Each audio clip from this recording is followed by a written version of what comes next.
আসসালামু আলাইকুম।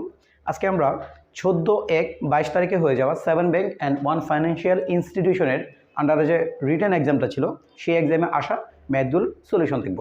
আসলে এই যাবৎকালে যতগুলো পরীক্ষা হয়েছে তার মধ্যে এই পরীক্ষার মধ্যে যে ম্যাথগুলো এসেছে আমার কাছে মনে হচ্ছে সবচেয়ে ইজি ম্যাথ ছিল এই পরীক্ষার ম্যাথগুলো। আমরা খুব সংক্ষেপে ওই 5টা ম্যাথের সলিউশন দেখে নিব।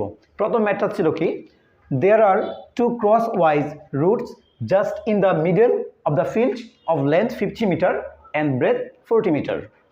The breadth of each route is 1.5 meter. এখান থেকে কি বলেছে, find the area covered by two routes. That is একটা ফিল্ড ছিল, এই ফিল্ডের লেন্থ ছিল কত, 50 মিটার। আমরা যদি ফিল্ডটা স্কেচ করতে চাই তাহলে হবে এরকম একটা ফিল্ড যার লেন্থ হচ্ছে কত, 50 মিটার। ওকে, এটা হচ্ছে 50 মিটার। এগেন এর ব্রেথ কত, 40 মিটার।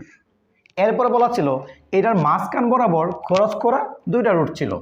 দ্যাট ইজ এই যে একটা রুট, দুইটা রুট কী করবে, পরস্পরকে ক্রস করবে একদম মিডল অফ দ্য ফিল্ড। ওকে, এই যে রুটগুলো ছিল এই রুটগুলোর প্রত্যেকটার প্রস্থ বলা ছিল 1.5 মিটার। প্রত্যেকটার প্রস্থ হচ্ছে 1.5 মিটার। এখন এই যে দুইটা রোড ছিল এই দুইটা রোডের এরিয়া বা ক্ষেত্রফল ফাইন্ড আউট করতে বলছে। খুব সিম্পলি যদি আমরা চিন্তা করি, এই প্রত্যেকটা রোড যদি আমি বাইরের দিকে চিন্তা করি, দ্যাট ইজ দৈর্ঘ্য বরাবর যে রোডটা ছিল আমি যদি বাইরে নিয়ে আসি তাহলে এটার চিত্রটা দাঁড়াবে এরকম। এটা একটা রোড, দৈর্ঘ্য বরাবর যে রাস্তাটা ছিল এই রাস্তার দৈর্ঘ্য কত, 50 মিটার, আর এটার প্রস্থ কত, 1.5 মিটার। স্পষ্ট দেখতে পাচ্ছি এই যে রাস্তাটা ছিল এই রাস্তাটা নিজে কিন্তু একটা আয়তক্ষেত্র যার দৈর্ঘ্য 50 আর প্রস্থ কত, 1.5। সো আমরা যদি দুইটা মাল্টিপ্লাই করি তাহলে এই দৈর্ঘ্য বরাবর রাস্তার এরিয়া বা ক্ষেত্রফল আমরা পেয়ে যাব। তাহলে এটার এরিয়া কীভাবে পাবো, দৈর্ঘ্য গুণন প্রস্থ, দ্যাট ইজ গুণ করলে হচ্ছে 75 মিটার স্কোয়ার। এর মিনিং হচ্ছে দুইটা রাস্তা ছিল, আমরা অলরেডি একটা রাস্তার ক্ষেত্রফল বের করে ফেলেছি। এরপর বাকি আছে কি, প্রস্থ বরাবর আরেকটি রাস্তা। প্রস্থ বরাবর যে রাস্তাটা ছিল এটা যদি আমরা এখানে বাইরে ড্র করি তাহলে দাঁড়াবে কি, লাইক দ্যাট। আচ্ছা, এটার প্রস্থ কত, 1.5 মিটার, দৈর্ঘ্য ছিল কত, 40 মিটার। কিন্তু বিষয়টা হচ্ছে আমরা যখন দৈর্ঘ্য বরাবর রাস্তা নিয়েছি তখন কি ছিল, অলরেডি কিন্তু আমরা এই অংশটা নিয়ে নিয়েছি। এখন আমি যখন প্রস্থ বরাবর রাস্তা নিব তখন এই মাঝখানের অংশটা কি করতে হবে, বাদ দিতে হবে। তাহলে মাঝখানের অংশটার মান কত, 1.5। সো এটার দৈর্ঘ্য ছিল কত, 40 মিটার, বাট এখন আর 40 মিটার নাই, এখান থেকে 1.5 মিটার মাইনাস হয়ে যাবে। সো আলটিমেট থাকতেছে কত, 38.5 মিটার। ওকে, তো এখন আমরা কি দেখতে পাচ্ছি, এটা একটা প্রস্থ বরাবর রাস্তা, এই রাস্তার দৈর্ঘ্য কত 38.5 আর প্রস্থ হচ্ছে 1.5। আর এটা যেহেতু একটা আয়তক্ষেত্র তাহলে এর ক্ষেত্রফল কত হবে, দৈর্ঘ্য ইন্টু প্রস্থ। তাহলে এই রোডের ক্ষেত্রফল কত হবে, দৈর্ঘ্য ইন্টু প্রস্থ। আর আমরা যদি দুইটা মাল্টিপ্লাই করি তাহলে পাবো হচ্ছে 57.75 মিটার স্কোয়ার। তাহলে কি হইলো, দৈর্ঘ্য বরাবর রাস্তার ক্ষেত্রফল আমরা পাইলাম, প্রস্থ বরাবর রাস্তার ক্ষেত্রফল আমরা পেয়েছি। এবার দুইটা যদি সাম আপ করে দিই তাহলে পাওয়া যাব এই দুইটা রাস্তার টোটাল এরিয়া।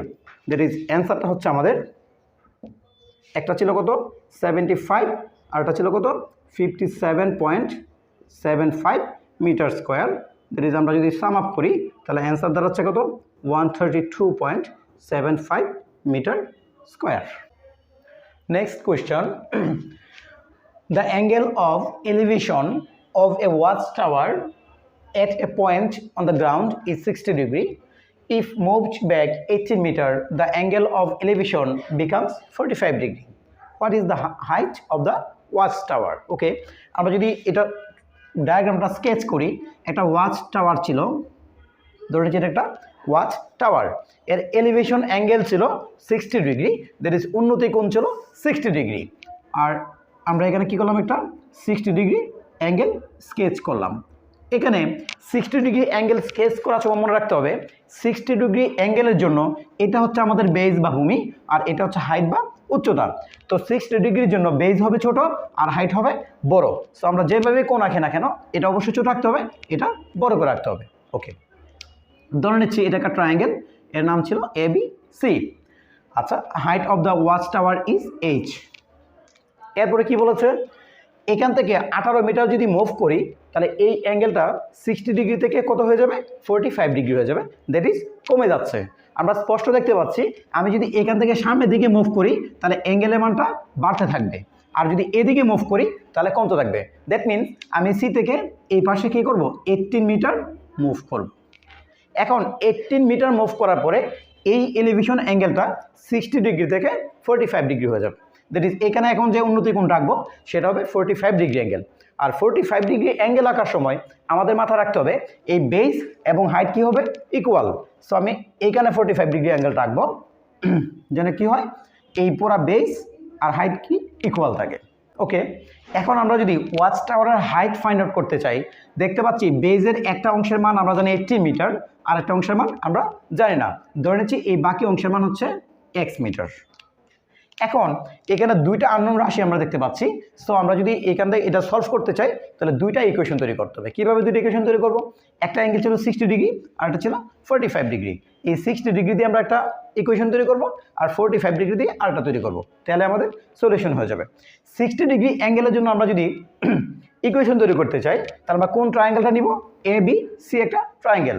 তো আমরা দেখি যে ট্রায়াঙ্গেল এ বি সিতে এবিসি একটা ট্রায়াঙ্গেল, এখানে আমাদের সি কোণের সাপেক্ষে আমরা আগে বলেছি এটা হচ্ছে হাইট, এটা হচ্ছে বেজ। হাইট এবং বেজের মধ্যে সম্পর্ক হচ্ছে কার? 10। আমরা জানি টেন থিটা সমান লম্ব বাই ভূমি, তাহলে এখানে থিটা কি আছে আমাদের 60 ডিগ্রি, আর লম্ব কত ধরে নিয়েছি আমরা এইচ, আর ভূমি কত এক্স। এখন এই টেন 60 ডিগ্রি মান কত √3 আর এইচ ডিভাইডেড বাই এক্স। এইখান থেকে আমরা এক্স এর মানটা যদি বের করে রাখতে চাই তাহলে এক্স ইকুয়ালস টু আমরা কি লিখব? H by √3। এটাকে আমরা কি করলাম এক নং ইকুয়েশন হিসেবে মার্ক করে রাখলাম। এগেইন আমরা যদি এ বি ডি ট্রায়াঙ্গেল নিয়ে কাজ করি তাহলে এটার মতো কি লিখতে পারি? 1045 ডিগ্রি ইজ ইকুয়ালস টু কি লম্ব বাই ভূমি। লম্ব কত আমাদের এইচ, আর ভূমি কত? এখন আমরা যখন A B D triangle count করব এ বি ডি, তখন হাইট হচ্ছে আমাদের এ বি আর বেস বা ভূমি হচ্ছে পুরা এ ডি। এখন জানি এটা হচ্ছে 18 মিটার আর এটা হচ্ছে এক্স মিটার, তাহলে এ ডি এর মান হবে 18 প্লাস এক্স মিটার। সো আমাদের এখানে ভূমি হয়ে যাবে 18 প্লাস এক্স মিটার। এখন আমরা ভালোভাবে জানি যে 1045 ডিগ্রি মান হচ্ছে 1, আর এ পাশে কি এইচ, এ পাশে হচ্ছে 18 প্লাস এক্স। এখন আমরা যদি ক্রস মাল্টিপ্লিকেশন করি তাহলে কি পাচ্ছি? এ পাশে 18 plus x is equals two কি এইচ। এখন আমরা তো এক্স এর মান আমরা জানি, এক্স এর মান আমরা কি জানি? এক্স এর মান ছিল কত আমাদের? H by √3, that is X এর জায়গায় আমরা ইনপুট দিব এইচ বাই √3, আর এই পাশে কি আছে আমাদের এইচ। এটা আমরা কই থেকে পেয়েছি? এক নং থেকে পেয়েছি। ওকে, এখানে হর ছিল √3, আমরা যদি √3 দ্বারা মাল্টিপ্লাই করে ফেলি তাহলে হয়ে যাচ্ছে 18√3, এটা হয়ে যাবে জাস্ট এইচ, এটা হবে √3 এইচ। এখানে যদি আমরা এইচগুলোকে এক পাশে নিয়ে যাই তাহলে লেফট সাইডে ছিল কত আমাদের 18√3, আর রাইট হ্যান্ড সাইডে ছিল হচ্ছে আমাদের কত √3 এইচ, আর এই এইচটা ওই পাশে গেলে হয়ে যাবে -এইচ। আমরা যদি এখান থেকে এইচ কমন নেই তাহলে কি থাকবে? √3 -1, আর এই পাশে কত 18√3। এখন আমরা এইচ এর মান ফাইন্ড আউট করতে চাই তাহলে আমরা কি লিখতে পারি? H equals to 18√3 divided by √3 -1। এখন আমাদের যেহেতু ক্যালকুলেটর ইউজ করার নিয়ম নাই, এক্ষেত্রে আমরা কী করব? এরকম যদি ইরেশনাল নাম্বার আসে আমরা এটা রেখে দিব, বাট রেখে দেওয়ার আগে একটা বিষয় খেয়াল রাখতে হবে, আমাদের যে ভগ্নাংশের হর থাকবে এখানে কি রাখা যাবে না? অমূলদ সংখ্যা রাখা যাবে না। এই √3 একটি অমূলদ সংখ্যা, আর এই অমূলদ সংখ্যাটাকে ভ্যানিশ করে ফেলার সিস্টেমটা হচ্ছে আমরা মানে যে কোনো একটা ওয়েতে জাস্ট এখানে অমূলদটা উঠায় ফেলবো। আর এটার জন্য এখানে যেই কাজটা আমরা করতে পারি, এটা ছিল √3 -1, আমি যদি এটাকে √3 + 1 দ্বারা মাল্টিপ্লাই করি তাহলে এটা সূত্রে পড়ে যাবে, that is a + b * a - b। আর উপরে ছিল কত আমাদের 18√3, যেহেতু নিচে আমি √3 + 1 দ্বারা মাল্টিপ্লাই করেছি তাহলে উপরেও √3 + 1 দ্বারা মাল্টিপ্লাই করতে হবে। এখন ঘটনা কি দাঁড়াচ্ছে? উপরে ছিল 18√3 × √3 + 1, আর নিচে কি আছে আমাদের a + b * a - b, that is a² - b²।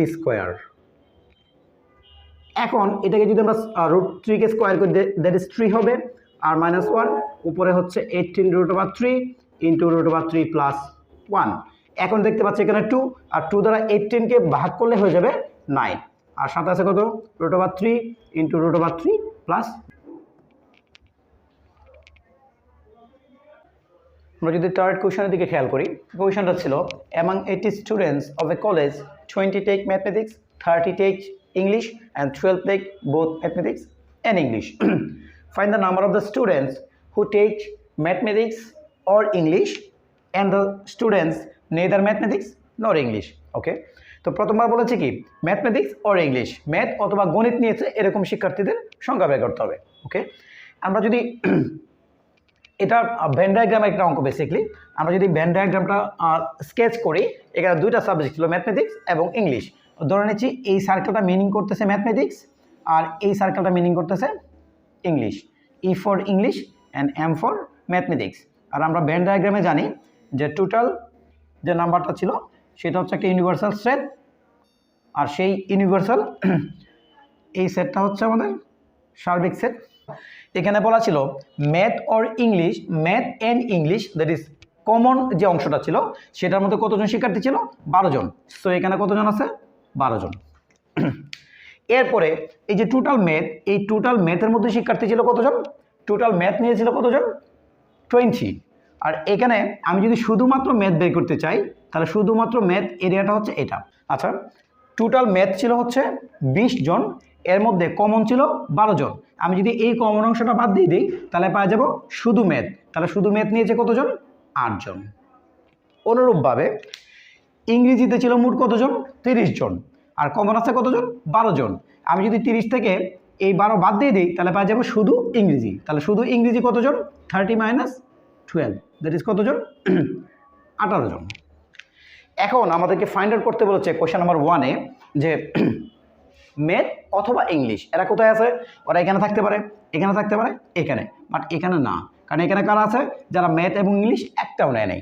তাহলে এখানে ছিল কতজন 8 জন মানে শুধু ম্যাথ 8 জন দুইটার মধ্যে কমন 12 জন শুধু ইংলিশ 18 জন তাহলে আমাদের যে কোশ্চেন নাম্বার A1 এর অ্যান্সার বের করতে চাই ম্যাথ অর ইংলিশ তাহলে অ্যান্সারটা দাঁড়াচ্ছে কত আমাদের 8 প্লাস হচ্ছে 12 প্লাস 18 আমরা যদি সাম আপ করি তাহলে দেখতে পাচ্ছি কত 38 সো এটা অ্যান্সার ছিল 38 আচ্ছা আমরা যদি বি নাম্বার কোশ্চেন দিকে খেয়াল করি তাহলে বি নাম্বার কোশ্চেনে কি বলা ছিল নেইদার ম্যাথমেটিক্স নর ইংলিশ ম্যাথমেটিক্সও নেয় নাই ইংলিশও নেয় নাই এরা আছে কোথায় এরা আছে হচ্ছে এই জায়গাটাতে এই এরিয়াটাতে আছে ম্যাথমেটিক্সও না ইংলিশও না তো টোটাল ছিল কতজন আমাদের 80 জন এই টোটাল থেকে আমি যদি এই তিনটার রিজনে যতজন ছিল এটা মাইনাস করে ফেলি তাহলে পাওয়া যাব বাইরে কতজন আছে দ্যাট ইজ ম্যাথও নেয় নাই ইংলিশও নেয় নাই তাহলে এই ম্যাথ এবং ইংলিশ নিয়েছে কতজন 38 জন আর টোটাল ছিল 80 জন আমি যদি টোটাল থেকে এই ভিতরের অংশগুলো বাদ দিয়ে দিই তাহলে পাওয়া যাব ম্যাথ এবং ইংলিশ একটাও নেয় নাই এরকম কতজন আছে তো এটার অ্যান্সার কত দাঁড়াচ্ছে দ্যাট ইজ 42 আসলে আমরা যে কথাগুলো বলেছি এই কথাগুলো এইভাবে বলে যদি এটা করা হয় দ্যাটস গুড ডেসক্রিপশন দিয়ে করলে এটা হয়ে যাবে অথবা এটাকে আমরা একটা ফর্মুলার সাহায্যে করতে পারি সেই ফর্মুলার সাহায্যে আমরা এটা দেখিয়ে দিচ্ছি আমরা যদি এটা ফর্মুলা দিয়ে করতে চাই তাহলে আমাদের ফর্মুলাটা হচ্ছে number of A union B is equals to number of A plus number of B minus number of A intersection B এটা ছিল ইউনিয়ন দ্যাট ইজ অথবা এটা ছিল কমন ওকে এখন আমরা যদি কোশ্চেন দিকে খেয়াল করি নাম্বার অফ এ বি ছিল বাট এটা এম এবং ই আছে ওকে আমরা যদি দেখি number of M that is mathematics নিয়েছে কতজন ছিল 20 that is number of M সমান 20 এরপরে আমরা যদি দেখি number of E that is ইংলিশে ছিল কত 30 এরপর আমরা যদি ফাইন্ড আউট করি number of M intersection E that is math and English দুটার মধ্যে কমন কতজন 12 জন এখন আমাদের ফাইন্ড আউট করতে বলেছে ম্যাথ অথবা English that is find out করতে হবে number of math union E that is math or English math অথবা ইংলিশ সো এটা সূত্র ছিল কি আমরা যদি এর সাথে কম্পেয়ার করি তাহলে সূত্রটা হবে number of M plus number of E minus number of M intersection E এখন আমরা যদি সবগুলো মান বসিয়ে দিই আমাদের অ্যান্সার চলে আসবে নাম্বার অফ এম ছিল কত 20 নাম্বার অফ ই কত আমাদের 30 আর দুইটার মধ্যে কমন ছিল কত 12 আমরা যদি দুইটা সাম আপ করি that is 50 minus 12 and the answer is 38% it's students এটা হচ্ছে আমাদের এ নাম্বারের answer. Okay, question number B, ওইখানে বলা ছিল কি নেইদার ম্যাথমেটিক্স নর ইংলিশ, দ্যাট ইজ ম্যাথও নেয় নাই ইংলিশও নেয় নাই। এদেরকে সেট আকার লিখলে এভাবে লিখতে হয় এম ইউনিয়ন ই প্রাইম। এর মানে হচ্ছে ম্যাথ অথবা ইংলিশ কারোর মধ্যে নাই, ওরা এই রিজনের কোথাও নাই, এরা কোথাও আছে বাইরে। আর এই বাইরের রিজনটা হচ্ছে এই পুরো রিজনটা ছিল এম ইউনিয়ন ই, আর এই বাইরেরটা হবে ইউ মাইনাস এম ইউনিয়ন ই। যেহেতু আমাদেরকে বের করতে হবে নেইদার ম্যাথমেটিক্স নর ইংলিশ, দ্যাট ইজ ম্যাথও নেয় নাই ইংলিশও নেয় নাই, তাহলে আসছে কোথায় ওরা হচ্ছে বাইরের রিজনটাতে আছে। আর এই রিজনটাকে আমরা সেট আকারে লিখি হচ্ছে এই পুরোটা হচ্ছে এম ইউনিয়ন ই, আর এই বাইরেরটা হবে M union E prime, M union E prime. আর এম ইউনিয়ন ই প্রাইম যদি বের করতে চাই তাহলে ফর্মুলা হচ্ছে এম ইউনিয়ন ই প্রাইম সমান হচ্ছে নাম্বার অফ ইউ মাইনাস হচ্ছে number of M union E. আসলে মূল ফর্মুলাটা ছিল এরকম, number of A prime is equals to হচ্ছে নাম্বার অফ ইউ মাইনাস হচ্ছে number of A. A prime মানে হচ্ছে এতে নাই, অন্য কোথাও আছে। তো number of E M union E prime এর মানে হচ্ছে number of U minus number of M union E. Okay, এখন আমরা যদি মান বসিয়ে দিই তাহলে নাম্বার অফ ইউ মানে কি total, that is universal set. আর টোটাল পাবলিক বা স্টুডেন্টস ছিল কতজন, টোটাল স্টুডেন্টস ছিল 80। আর একটু আগে আমরা বের করে আসছি number of M union E, that is question number 1-এ ম্যাথ অর ইংলিশ, এটার অ্যান্সার ছিল কত 38। সো আমরা যদি মাইনাস করি অ্যান্সার হচ্ছে 42 স্টুডেন্টস।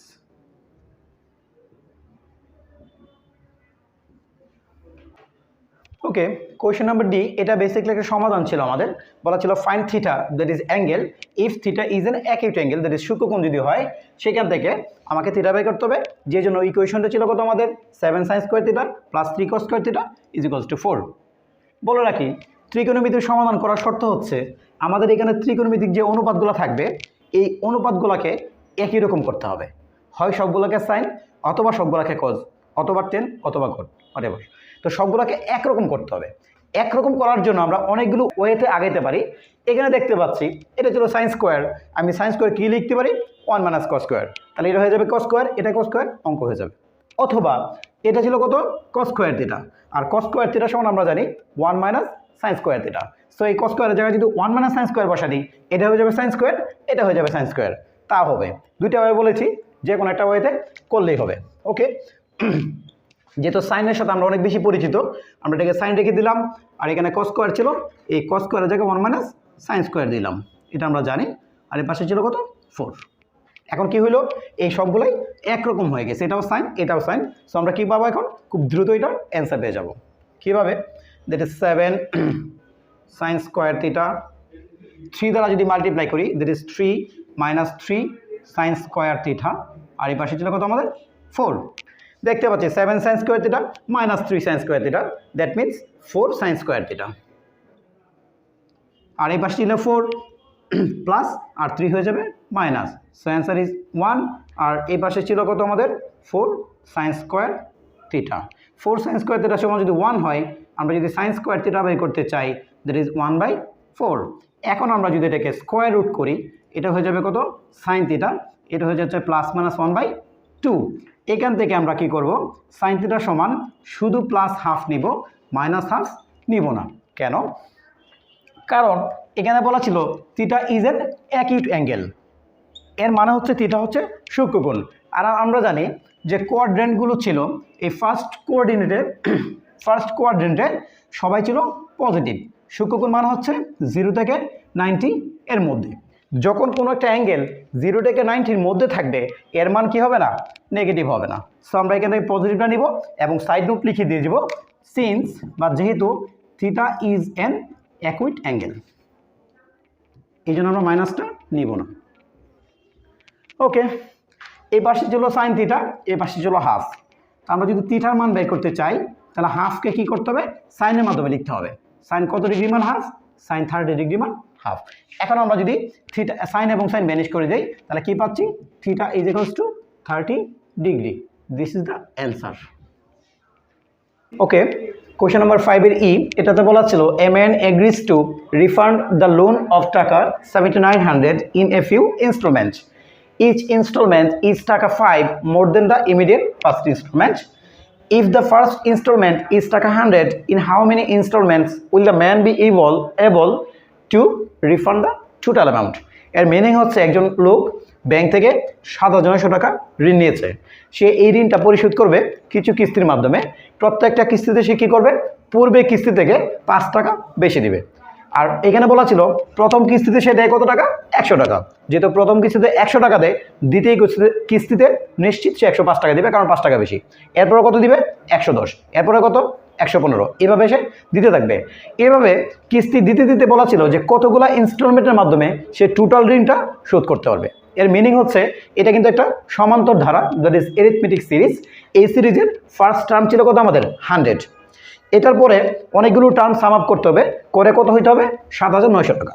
এর মানে হচ্ছে এই সমান্তর ধারাটার এন সংখ্যক পদের যোগফল হইতে হবে কত, 7900। ওইখানে এন কি, ওইখানে এন হচ্ছে number of instalment, that is কিস্তির সংখ্যা। তা আমরা যদি ধারাটা লিখি, ফার্স্ট টার্ম ছিল কত, 100, এরপরটা কত হবে, 105, এরপরটা কত হবে, 110, এবং এটাইভাবে চলতেই থাকবে। চলতে চলতে এটার অনেকগুলো ইনস্টলমেন্ট হবে, এই সবগুলা ইনস্টলমেন্টের সাম আপ হবে কত, 7900। দ্যাট ইজ এটাকে সমান্তর ধারা। এর কী করতে হবে, প্রথম এন সংখ্যক পদের যোগফল বের করতে হবে, আর ওইখানে এন এর মানটাই হবে আমাদের ইনস্টলমেন্টের সংখ্যা বা কিস্তির সংখ্যা। এখন এই এন সংখ্যক পদের যোগফল কত হওয়া উচিত, 7900 টাকা, কারণ সবগুলা পদের যোগফল 7900 টাকা হইতে হবে। দ্যাট ইজ আমরা লিখতে পারি এস এন ইকুয়ালস টু 7900। এখন সমান্তর ধারার এই এন সংখ্যক পদের সমষ্টির সূত্র ছিল n/2 into 2a plus n-1 into D. এইখানে n হচ্ছে number of terms, that is পদের সংখ্যা, এ হচ্ছে ফার্স্ট টার্ম, দ্যাট ইজ প্রথম পদ, আর ডি হচ্ছে জেনারেল ডিফারেন্স, দ্যাট ইজ সাধারণ অন্তর। এখন আমরা যদি ধারাটার দিকে খেয়াল করি, ফার্স্ট টার্ম ছিল 100, সো আমরা এর জায়গায় বসাবো কত, 100, দ্যাট ইজ 2 ইন্টু 100। আর ডি হচ্ছে সাধারণ অন্তর বা জেনারেল ডিফারেন্স, কত টাকা ছিল, 5 টাকা। আমরা যদি এগুলো বিয়োগ করি 5 পাবো, 5 থেকে 100 বিয়োগ করলে 5, আবার 110 থেকে 105 বিয়োগ করলে এটাও 5। আর এই পাশে কত ছিল আমাদের, 79। এই ফর্মুলার মধ্যে এ ছিল হচ্ছে প্রথম পদ, যে ফার্স্ট টার্ম, আর ফার্স্ট টার্ম ছিল 100, আমরা দিয়েছি 100, আর ডি ছিল কি, জেনারেল ডিফারেন্স, মানে প্রত্যেকটা পদের পার্থক্য, ওইটা বলা ছিল 5 টাকা। আমরা দেখতে পাচ্ছি এখানে 5 আসলে বিয়োগফল, দ্যাট ইজ ডি এর জায়গায় দিয়েছি 5। এখানে 2 আমাদের কি দেখতে পাচ্ছি, ডিভাইড আকার ছিল, ওই পাশে গেলে মাল্টিপ্লাই হয়ে যাবে। তো ওই পাশে ছিল কত আমাদের, 7900, আর ইন্টু হয়ে যাবে কত আমাদের এখন, 2। আর এই পাশে বাকি থাকলো কি আমাদের n into 2 into 100, that is 200, plus n-1 into 5, that is 5n - 5। ওকে, এখন আমরা যদি ভিতরে 200 - 5 করি, দ্যাট ইজ 195, আর 195কে যদি আমরা 9n দ্বারা গুণ করি, তাহলে হবে 195n। সাথে ছিল 5n কে n দ্বারা মাল্টিপ্লাই করলে 5n স্কোয়ার, আর ওই পাশে ছিল কত আমাদের, 79। আমরা দেখতে পাচ্ছি সবগুলোকে 5 দ্বারা ডিভাইড করা যাচ্ছে, তাহলে আমরা ডিভাইড করলে খুব দ্রুত আমরা অ্যান্সারটা পেয়ে যাব। 5 দ্বারা এটাকে যদি মাল্টিপ্লাই করি, ডিভাইড করি, তাহলে কত দাঁড়াচ্ছে আমাদের, 39n।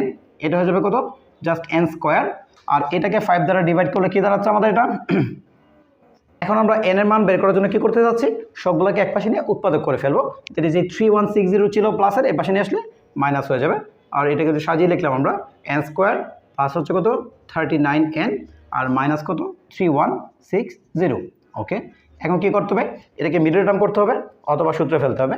আমরা যদি মিডল টার্ম করতে চাই, তাহলে 3160কে উৎপাদকে বিশ্লেষণ করে কি করতে হবে, 39 তৈরি করতে হবে। এখান থেকে দেখতে পাচ্ছি আমরা যদি 2 into 2, that is 4, 4 into 2, that is 8, and 8 into 5, that is 40, আর এটা ছিল কত, 79। 79 থেকে আমরা যদি 40 মাইনাস করি, তাহলে হয়ে যাবে 39। সো আমরা কি লিখবো, 79n - 40n - 3160 ইকুয়ালস টু 0। এখন মিডল টার্ম আমরা সবাই জানি মোটামুটি, যে এখানে ছিল প্লাসে 39, আর এটা ছিল এখানে সাইন ছিল মাইনাস। এই দুটো যোগ বিয়োগ করে অবশ্যই প্লাস 39 হবে, এবং সাইন দুটো মাল্টিপ্লাই করলে এই সাইনের সাথে মিলে যাবে। এটা ছিল প্লাস, এটা ছিল মাইনাস, মাল্টিপ্লাই করলে কত, মাইনাস মিলে আছে, আর প্লাস 79 থেকে -40 চলে গেলে +39। ওকে, এখন আমরা কি করব, জোড়া জোড়া কমন নিব। দ্যাট ইজ এন কমনলি থাকবে এখানে এন প্লাস 79। এগেন এখান থেকে যদি আমরা 40 -40 কমন নেই থাকবে এন, আর মাইনাস কমন নিলে সাইনটা চেঞ্জ হয়ে যাবে, দ্যাট ইজ মাইনাস মাইনাসে প্লাস, আর 40 কমন নেই মানে কিন্তু ভাগ করা, 40 দ্বারা যদি একে ভাগ করি হয়ে যাবে কত 79। এখন এখানে কি দেখতে পাচ্ছি এন প্লাস 79 আমরা যদি কমন নেই কি থাকবে এখানে N minus 40 is equals two 0। এই দুইটা জিনিসের গুণফল শূন্য, এর মিনিং হচ্ছে n plus 79 equals to 0 or n minus 40 equals to 0।